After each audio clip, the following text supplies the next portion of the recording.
नमस्कार, सत श्री अकाल। डॉक्टर जेपी सिंह सानी आपकी सेवा में फिर उपस्थित है। आज हम भारतीय संस्कृति के बारे में एक संक्षिप्त में चर्चा करेंगे।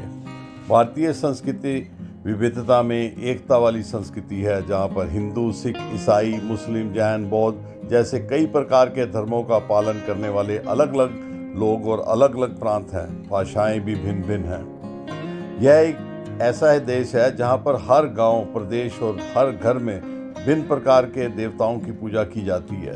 देखने में यह संस्कृति एक नहीं लगती, पर वास्तविक रूप से यह सब धर्मों, प्रणालियों का आधार स्तंभ है। समग्र देश में एक विचारधारा बनी हुई है और यह विचारधारा है कर्म की विचारधारा। भगवत गीता और वेद उपनिषद के विचारों से प्रभावित इस संस्कृति में कर्म को श्रेष्ठ माना जाता है। भाषा सबकी भले ही अलग हो, कपड़े अलग हों, धर्म अलग हो, पर विचारधारा का स्रोत एक ही है।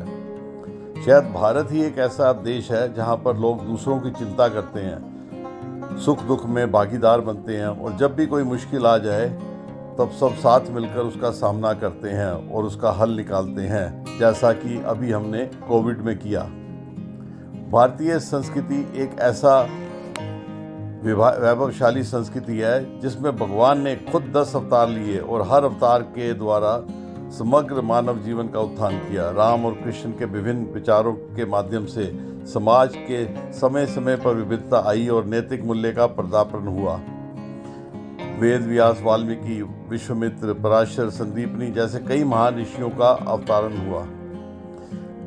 उन्होंने घर घर जाकर लोगों को जीवन जीने की प्रेरणा दी। ऋग्वेद, सामवेद, यजुर्वेद और अर्थवेद जैसे 4 वैश्विक ग्रंथ, भगवत गीता, रामायण, महाभारत जैसे जीवन को उत्कृष्ट करने वाले ग्रंथों की हारमाला, जीवन जीने के सही तरीके दिखाने वाले पुराण, यह सबका निर्माण भी इसी भूमि पर हुआ।